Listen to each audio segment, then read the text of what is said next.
আমরা নবম শ্রেণীর দ্বিতীয় পর্যায়ক্রমিক মূল্যায়নের ইতিহাসে 6 নম্বর স্কুলের প্রশ্নের উত্তরগুলো আলোচনা করব। একের আইতে বলেছে কোন দেশকে ইউরোপের রুগ্ন মানুষ বলা হতো? তুরস্ককে। 2 ফেব্রুয়ারি বিপ্লবের সময় ফ্রান্সের রাজা ছিলেন লুই ফিলিপ। 3 মির বলতে বোঝায় গ্রাম্য সমিতিকে। 4 সাম্রাজ্যবাদ পুঁজিবাদের সর্বোচ্চ স্তর গ্রন্থটি লিখেছেন লেনিন। 5 কমিউনিস্ট ম্যানিফেস্টো প্রকাশিত হয়েছিল 1848 খ্রিস্টাব্দে। 6 সুয়েজ খালের খনন কার্য শুরু হয় 1859 খ্রিস্টাব্দে। 7 ইউরোপের দ্বিতীয় বিশ্বযুদ্ধের মহড়া নামে পরিচিত স্পেনের গৃহযুদ্ধ। 8 ইল দুচে উপাধিতে ভূষিত হন মুসোলিনি।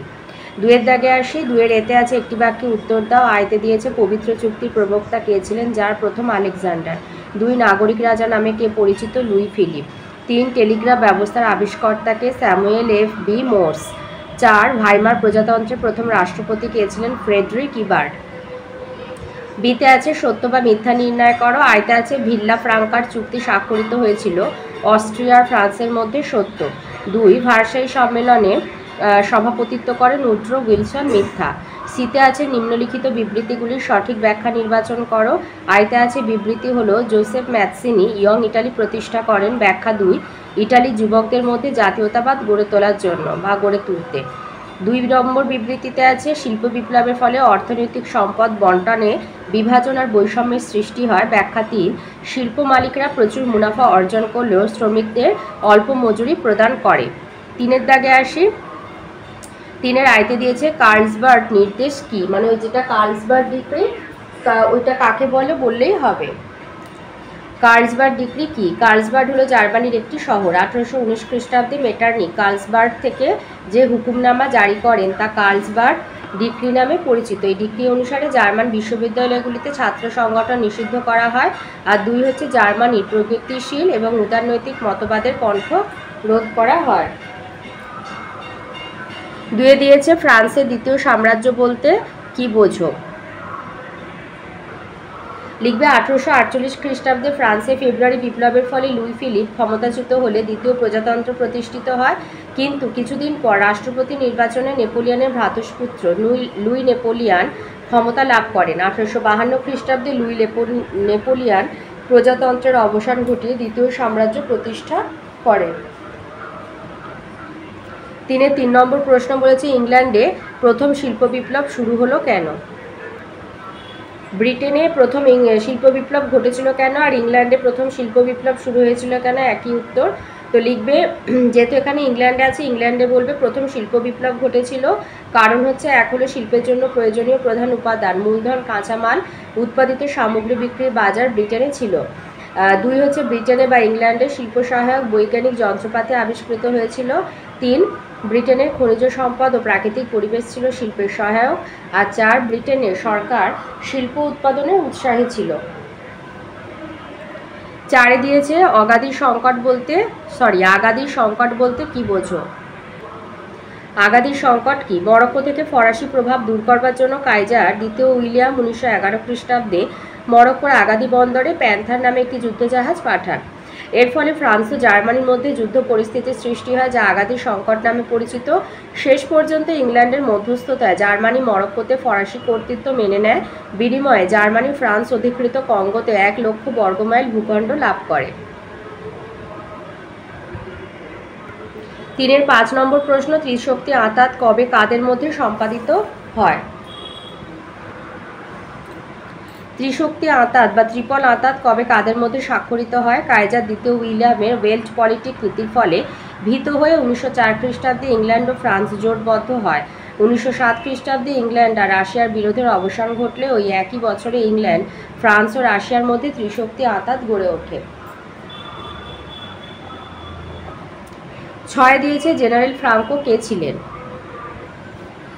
ফ্রাঙ্কো ছিলেন স্পেনের গৃহযুদ্ধের প্রধান সেনাপতি। স্পেনের গৃহযুদ্ধের পূর্বে জেনারেল ফ্রাঙ্কোকে ক্যানারি দ্বীপপুঞ্জে নির্বাসিত করা হয়েছিল।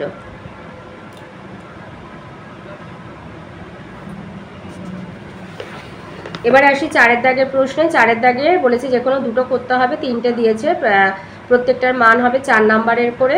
তো 4 1 নম্বর যে প্রশ্ন ভিয়েনা সম্মেলনের উদ্দেশ্যগুলি কী ছিল? ভিয়েনা সম্মেলনের আদর্শ আর উদ্দেশ্য কী ছিল? ফরাসি সম্রাট নেপোলিয়ন বোনাপার্টের পতনের পর ইউরোপের পুনর্গঠনের জন্য বিজয়ী মিত্র শক্তিবর্গ অস্ট্রিয়ার রাজধানী ভিয়েনা নগরীতে এক সম্মেলন আহ্বান করেন। নেপোলিয়নের পতনের পরে ইউরোপের সব শক্তিশালী দেশ এতে যোগ দেয়। ফরাসি বিপ্লবের ভাবধারাকে নস্যাৎ করে বিপ্লবের পূর্ববর্তী সমাজ ও রাষ্ট্র ব্যবস্থা পুনঃস্থাপনের প্রবণতা ভিয়েনা বৈঠকে প্রবল হয়। এই সম্মেলনের উদ্দেশ্য ছিল, এক হলো ইউরোপের সমাজ ব্যবস্থার পুনর্গঠন ও পুনর্বণ্টন, 2 ইউরোপের রাজনৈতিক ব্যবস্থার পুনরুজ্জীবন, আর 3 ইউরোপে নিরবিচ্ছিন্ন এবং স্থায়ী শান্তি প্রতিষ্ঠা। তবে সম্মেলনের নেতৃবৃন্দের প্রকৃত উদ্দেশ্য ছিল ফরাসি বিপ্লব প্রসূত উদারনৈতিক ভাবধারা দমন করে ইউরোপে পুরাতন তন্ত্রের পুনঃপ্রতিষ্ঠা এবং রক্ষণশীলতার পরিবেশ বজায় রাখা। যার 2 নম্বর প্রশ্ন হচ্ছে, উপনিবেশ বিস্তারে শিল্প বিপ্লবের ভূমিকা কী ছিল? শিল্প বিপ্লব কীভাবে উপনিবেশে জন্ম নিয়েছিল? আধুনিক যুগে ব্রিটেনে প্রথম শিল্প বিপ্লব হয়েছিল, তারপর সমগ্র ইউরোপে শিল্প বিপ্লব ঘটে। শিল্প বিপ্লব ইউরোপ তথা বিশ্বের ইতিহাসে এক গুরুত্বপূর্ণ ঘটনা হলেও শিল্প বিপ্লবের ফলেই উপনিবেশের জন্ম হয়েছিল। শিল্প বিপ্লব আর উপনিবেশের সৃষ্টি। শিল্প বিপ্লবের ফলে উপনিবেশের জন্মের কারণগুলি হলো, এক, উৎপাদন বৃদ্ধি। শিল্প বিপ্লবের ফলে শিল্পজাত পণ্য সামগ্রীর উৎপাদন প্রভূত পরিমাণে বৃদ্ধি পায়। নিজের দেশের প্রয়োজন মিটিয়ে বাড়তি পণ্য সামগ্রীর উপযুক্ত ব্যবস্থার জন্য উপনিবেশের প্রয়োজনীয়তা দেখা দেয়। 2 হচ্ছে বাড়তি পণ্য বিক্রির বাজার সৃষ্টি। শিল্প বিপ্লবের ফলে বাড়তি পণ্যের বাজার সৃষ্টি করার জন্য উপনিবেশ সৃষ্টি করা হয়। 3 হচ্ছে কাঁচামাল সংগ্রহের প্রয়োজনীয়তা বৃদ্ধি। শিল্পের জন্য কাঁচামাল প্রয়োজন। শিল্প বিপ্লবের ফলে বিভিন্ন ধরনের কাঁচামাল সংগ্রহে চাহিদা আরও বৃদ্ধি পায়। শিল্পের প্রয়োজনীয় কাঁচামাল সংগ্রহের জন্য শিল্পোন্নত দেশগুলো বিভিন্ন দেশে উপনিবেশ সৃষ্টি করে। মূলধনের প্রাচুর্য। শিল্প বিপ্লবের ফলে শিল্পপতি ও পুঁজিপতিদের হাতে প্রচুর অর্থ বা মূলধন সঞ্চিত হয়। শিল্পোন্নত দেশগুলি শিল্পপতি ও পুঁজিপতিরা মূলধন বিনিয়োগ করার উদ্দেশ্যে উপনিবেশ প্রতিষ্ঠার জন্য সরকারের ওপর চাপ সৃষ্টি করে। 3 নম্বর আছে, টিকা লেখো রুশ বিপ্লবের প্রভাব। পৃথিবীর যুগান্তকারী ঘটনাগুলির মধ্যে অন্যতম হচ্ছে 1917 খ্রিস্টাব্দে সংঘটিত রুশ বিপ্লব। রাশিয়ার রাজনীতি, অর্থনীতি এবং সামাজিক ক্ষেত্রে এই বিপ্লবের প্রভাব ছিল অনস্বীকার্য। রাজনীতি, অর্থনীতি ও সমাজের প্রভাব। রাজনৈতিক প্রভাব। রুশ বিপ্লব রাশিয়ায় জারের স্বৈরতন্ত্র, অভিজাত বর্গের বিশেষ অধিকার এবং যাজকদের প্রাধান্যের বিলোপ ঘটিয়ে সর্বহারা শ্রেণীর একনায়কতন্ত্র প্রতিষ্ঠা করে। সমগ্র বিশ্বের মধ্যে রাশিয়াতেই সর্বপ্রথম সমাজতান্ত্রিক সরকার প্রতিষ্ঠিত হয়। 2 হচ্ছে শ্বেত সন্ত্রাস। বিপ্লবের প্রভাবে রাশিয়ায় শ্বেত সন্ত্রাস চালু হয়েছিল, কারণ রুশ বিপ্লবের ফলে রাশিয়ার জনসাধারণ বলশেভিক সরকারের সপক্ষে এলেও অভিজাত যাজক ও বিত্তশালী শ্রেণীগুলি বলশেভিক সরকারের বিরোধী হয়ে ওঠে। এর ফলে রাশিয়ায় প্রতি বিপ্লবে শ্বেত সন্ত্রাস শুরু হয়। অর্থনৈতিক প্রভাব। রুশ বিপ্লবের ফলে রাশিয়ার অর্থনীতিতে আমূল পরিবর্তন লক্ষ্য করা যায়। ব্যক্তিগত মালিকানা এবং ব্যক্তিগত মুনাফার নীতি পরিত্যক্ত হয় এবং বিনা ক্ষতিপূরণে কলকারখানা, শিল্প প্রতিষ্ঠান প্রভৃতিকে জাতীয় সম্পত্তিতে পরিণত করে শ্রমিকদের হাতে পরিচালনার দায়িত্ব দেওয়া হয়। কৃষিক্ষেত্রে জমিদারদের থেকে জমি কেড়ে নিয়ে কৃষকদের মধ্যে বণ্টন করা হয়।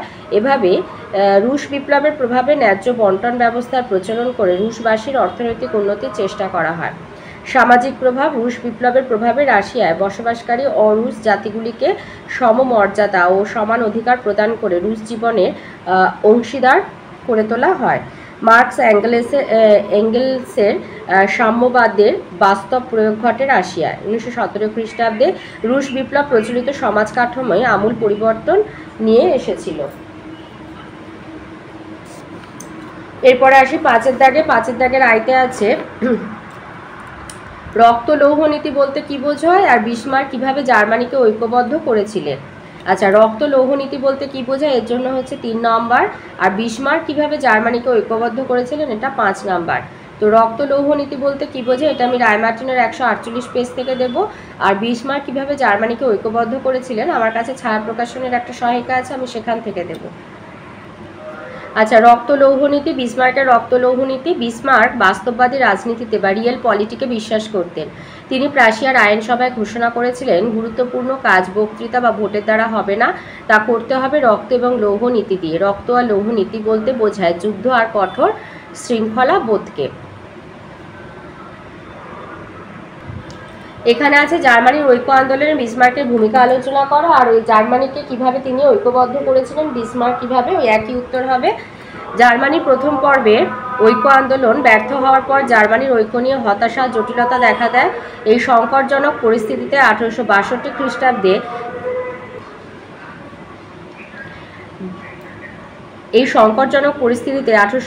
খ্রিস্টাব্দে প্রাশিয়ার প্রধানমন্ত্রী পদে বসেন সুদক্ষ কূটনীতিবিদ অটো ফন বিসমার্ক। জার্মানির ঐক্য প্রতিষ্ঠায় বিসমার্কের অবদান। বিসমার্ক ছিলেন জার্মানির ঐক্যবদ্ধ জার্মানির প্রাণপুরুষ। জার্মানির ঐক্য স্থাপনে তার অসামান্য অবদান ছিল। বিসমার্ক প্রাশিয়ার প্রতিনিধি সভার মতামত অগ্রাহ্য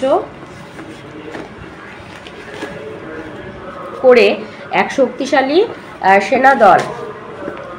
সেনাদল গড়ে তোলেন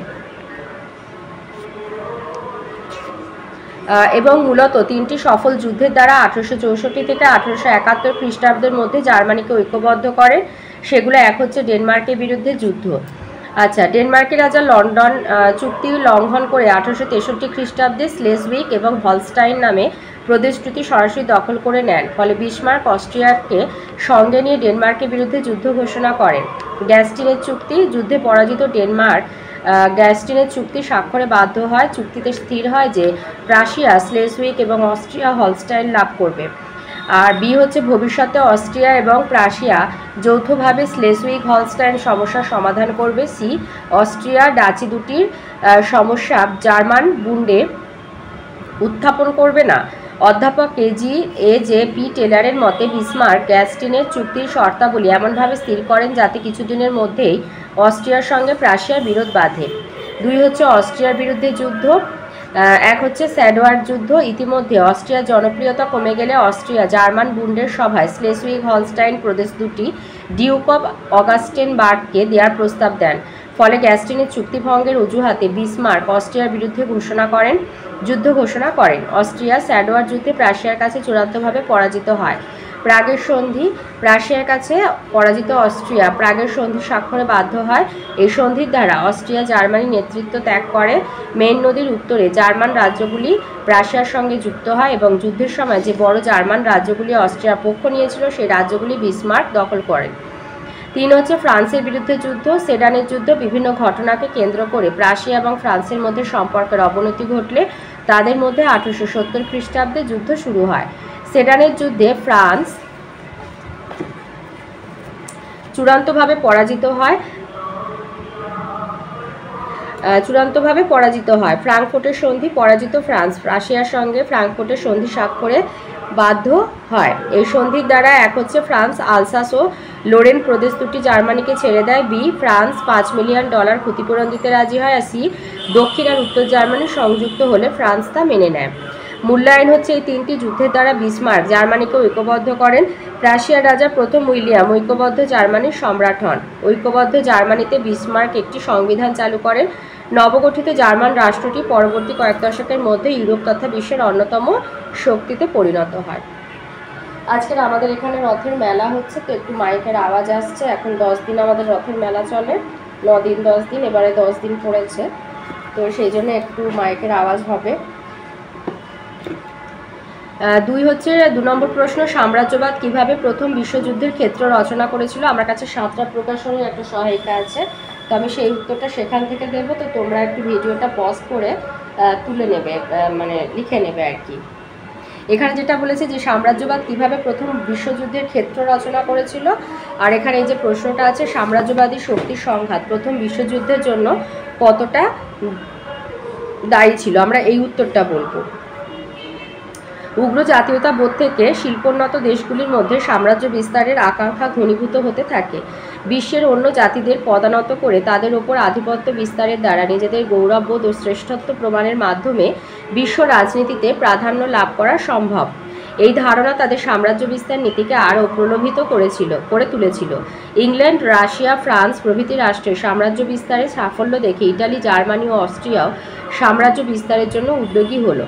ফলে প্রথম রাষ্ট্রগুলির সঙ্গে তাদের প্রতিদ্বন্দ্বিতার সংঘাত অবশ্যম্ভাবী হয়ে পড়েছিল।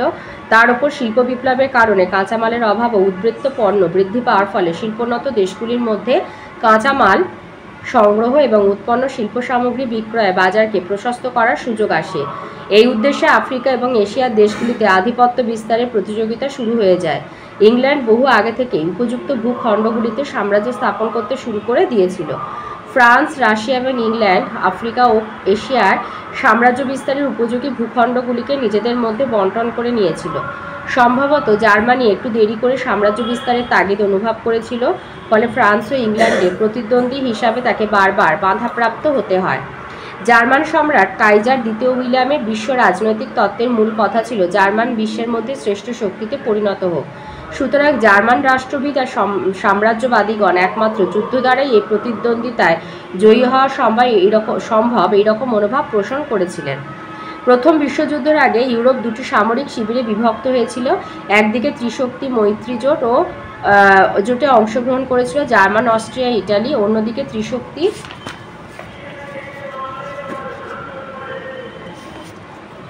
আতাত এতে মিলিত হয়েছিল ফ্রান্স, ইংল্যান্ড, রাশিয়া। বিশ্বযুদ্ধ চলাকালীন সময় ইটালি ত্রিশক্তি জোটভুক্ত রোমানিয়া, চীন, জাপান, পর্তুগাল এই পক্ষে যোগ দেয়। এই সম্পূর্ণ জোটটি মিত্রশক্তি নামে পরিচিত। অপরদিকে জার্মানি, অস্ট্রিয়া, তুরস্ক, বুলগেরিয়া প্রভৃতি রাষ্ট্রজোট অক্ষশক্তি বা কেন্দ্রীয় শক্তি নামে পরিচিত হয়।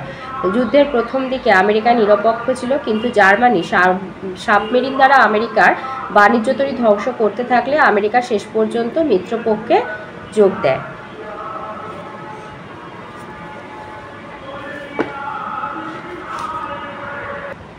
পাঁচে 3 নম্বর প্রশ্ন বলেছে 1929 খ্রিস্টাব্দে মহামন্দার কারণ ও ফলাফল বর্ণনা করো। আচ্ছা, মহামন্দার কারণ এবং ফলাফল দুটোর জন্য হচ্ছে 8 নাম্বার। তো মহামন্দার কারণ হচ্ছে 4 নাম্বার আর ফলাফল হলো 4 নাম্বারের দুটো লিখে দিলে হবে। আচ্ছা, 5-এ 2 নম্বর যে প্রশ্ন, সাম্রাজ্যবাদ কীভাবে প্রথম বিশ্বযুদ্ধের ক্ষেত্র রচনা করেছিল, তো এখানে রায়মার্টিনের 278 পৃষ্ঠায় আছে সাম্রাজ্যবাদ প্রথম বিশ্বযুদ্ধের জন্য কতখানি দায়ী ছিল। 1914 খ্রিস্টাব্দের 28শে জুলাই অস্ট্রিয়ার সার্বিয়া আক্রমণ প্রথম বিশ্বযুদ্ধের সূচনা ঘটায়। প্রথম বিশ্বযুদ্ধের জন্য যেসব কারণ দায়ী ছিল তার মধ্যে অন্যতম প্রধান কারণ ছিল ইউরোপের রাষ্ট্রগুলির সাম্রাজ্যবাদ। অনেক ঐতিহাসিক প্রথম বিশ্বযুদ্ধের পূর্ববর্তী 1870 থেকে 1914 খ্রিস্টাব্দ সময়কালকে সাম্রাজ্যবাদের যুগ বলে চিহ্নিত করেছেন।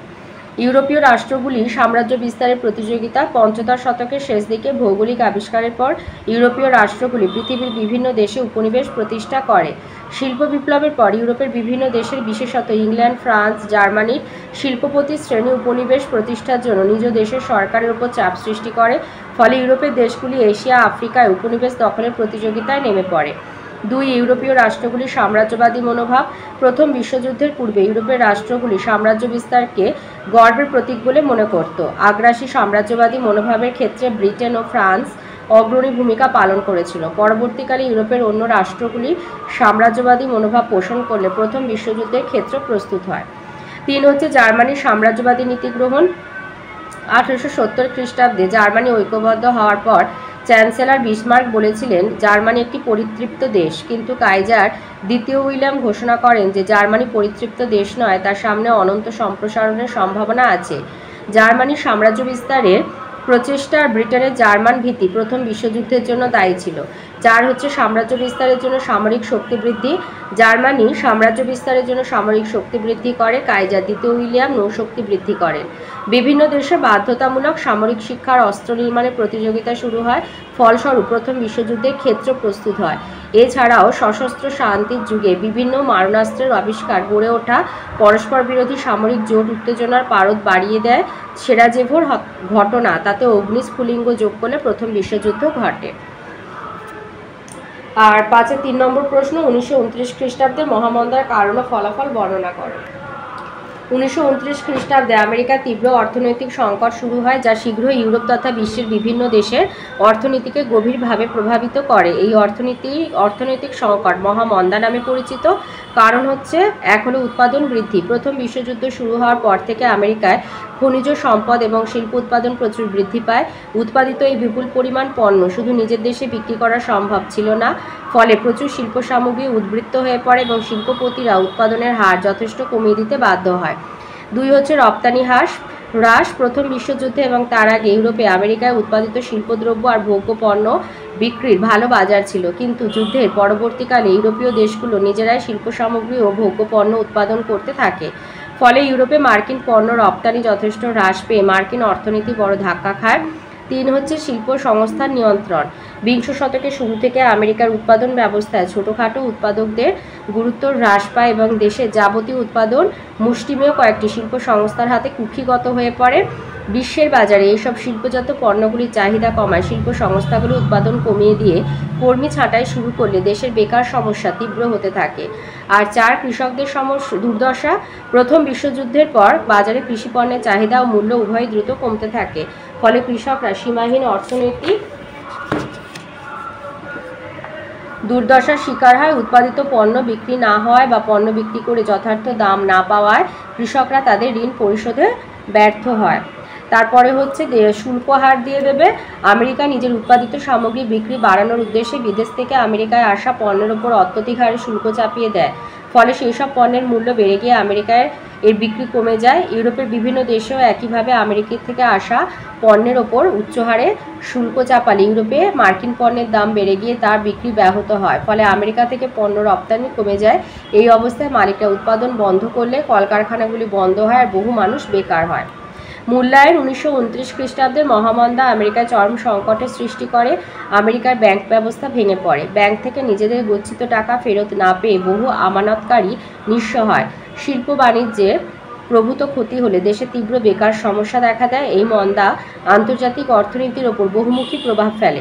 ঐতিহাসিক E.H. কার বলেছেন যে এর ফলে অর্ধেক ইউরোপ দেউলিয়া হয়ে যায় আর বাকি অর্ধেক দেউলিয়া হওয়া অবস্থার সম্মুখীন হয়। আচ্ছা, এটা ছিল কারণ। এরপরে আসছে ফলাফল। লিখবে 1 হচ্ছে শেয়ার বাজারে ধস। আমেরিকার বহু মানুষ অল্প সময়ে বেশি আর্থিক লাভের আশায় ব্যাংক থেকে ঋণ নিয়ে শেয়ার বাজারে বিপুল অর্থ বিনিয়োগ করেছিল, কিন্তু অর্থনৈতিক মন্দার ফলে তাদের কেনা শেয়ারগুলির দাম দ্রুত কমে যায়। তার ফলে তারা ক্রয় মূল্যের চেয়ে অনেক কম দামে তাদের শেয়ারগুলি বিক্রি করতে বাধ্য হয়। এভাবে তারা ব্যাপক আর্থিক লোকসানের শিকার হয়ে ব্যাংকে ঋণ পরিশোধে ব্যর্থ হয়। 2 হচ্ছে ব্যাংক ব্যবস্থায় বিপর্যয়। শেয়ার বাজারে তেজিভাব লক্ষ্য করে মহামন্দার পূর্বে বহু ব্যাংক তাদের মূলধন শেয়ার বাজারে বিনিয়োগ করেছিল, কিন্তু 1929 খ্রিস্টাব্দে শেয়ার বাজারে ধসের ফলে ব্যাংকগুলির প্রচুর আর্থিক ক্ষতি হয়। তাছাড়া ঋণদাতাদের কাছ থেকেও ব্যাংকগুলি তার প্রাপ্য ঋণের অর্থ ফেরত পায়নি। ফলে ব্যাংক ব্যবস্থা ভেঙে পড়ে। আমেরিকায় অন্তত 570টি ব্যাংক বন্ধ হয়ে যায়। 3500টি ব্যাংক তাদের লেনদেন বন্ধ করে দেয়। লগ্নিকারীদের ক্ষতি। আতঙ্কিত হয়ে একসঙ্গে বিপুল সংখ্যক সাধারণ লগ্নিকারী ব্যাংক থেকে নিজেদের টাকা তুলে নেওয়ার উদ্যোগ নেয়, কিন্তু একসঙ্গে এত বেশি আমানতকারী টাকা তুলে নিতে চাওয়ায় ব্যাংকগুলি আমানতকারীদের টাকা পরিশোধে ব্যর্থ হয়। নিজেদের গচ্ছিত টাকা ফেরত না পেয়ে বহু আমানতকারী নিঃস্ব হয়ে যায়। কৃষি সংকট। মহামন্দার ফলে আমেরিকার তীব্র আর্থিক সংকট দেখা দিলে কৃষি পণ্যের মূল্য ব্যাপক হ্রাস পায়। ফলে কৃষকরা অত্যন্ত ক্ষতিগ্রস্ত হয়। যেসব কৃষক ব্যাংক ঋণ নিয়ে খামারগুলি কিনেছিল তারা এখন ক্ষতিগ্রস্ত হয়ে ব্যাংকের ঋণ পরিশোধে ব্যর্থ হন। ফলে ব্যাংকগুলি তাদের খামারগুলি কেড়ে নেয় আর কৃষকরা নিঃস্ব হয়ে পড়ে। বেকার সমস্যা। আর্থিক সংকটের ফলে শিল্পপণ্য বিক্রি ভীষণভাবে কমে গেলে বহু মালিক তাদের কারখানা বন্ধ করে দিতে বা উৎপাদন কমিয়ে দিতে বাধ্য হন। ফলে কারখানায় ব্যাপক হারে শ্রমিক ছাঁটাই শুরু হয় এবং বহু মানুষ বেকার হয়ে পড়ে। বাণিজ্য বিপর্যয়। মার্কিন বাণিজ্যিক প্রতিষ্ঠানগুলিও শেয়ার বাজারে মূলধন বিনিয়োগ করে ব্যাপকভাবে ক্ষতিগ্রস্ত হয়। মূলধন নষ্ট হওয়ার ফলে তাদের ব্যবসা বাণিজ্য দারুণভাবে ব্যাহত হয়। মার্কিন বাণিজ্যে এই বিপর্যয় বিশ্ব বাণিজ্যে ক্ষতিকারক প্রভাব ফেলে। আচ্ছা, এখানে অনেকগুলোই রয়েছে, তো যদি না বেশি মনে রাখতে পারো তাহলে প্রথমে ভূমিকা আর 3টে পয়েন্ট দিয়ে দেবে, আর শেষের দিকে মূল্যায়ন এবং তার আগের 2-1টা পয়েন্ট দিয়ে দেবে। যেমন এখানে হচ্ছে এই যে হুভার স্থগিতকরণ। 1931 খ্রিস্টাব্দে বিভিন্ন দেশে মহামন্দা তীব্র আকার ধারণ করে। এই ভয়াবহ পরিস্থিতিতে মার্কিন রাষ্ট্রপতি হুভার ঘোষণা করেন যে বিদেশি রাষ্ট্রগুলি কর্তৃক আমেরিকাকে ঋণ পরিশোধের বিষয়টি 1 বছর স্থগিত থাকবে। এই ঘোষণা হুভার স্থগিতকরণ নামে পরিচিত। মূল্যায়ন। বিশ্বব্যাপী অর্থনৈতিক সংকট দূর করার উদ্দেশ্যে 64টি দেশের প্রতিনিধিরা 1933 খ্রিস্টাব্দে লন্ডনে বিশ্ব অর্থনৈতিক সম্মেলনে সমবেত হন, কিন্তু এই সম্মেলন সফল হয়নি। এরপর মার্কিন রাষ্ট্রপতি ফ্রাঙ্কলিন ডি রুজভেল্ট তার নিউ ডিল বা নতুন ব্যবস্থার কথা ঘোষণার মাধ্যমে আমেরিকার অর্থনৈতিক সংকট দূর করার উদ্যোগ নেন। তো এই ছিল আজকের আমাদের নবম শ্রেণী দ্বিতীয় পর্যায়ক্রমিক মূল্যায়নের ইতিহাসে 6 নম্বর স্কুলের প্রশ্ন উত্তরগুলো।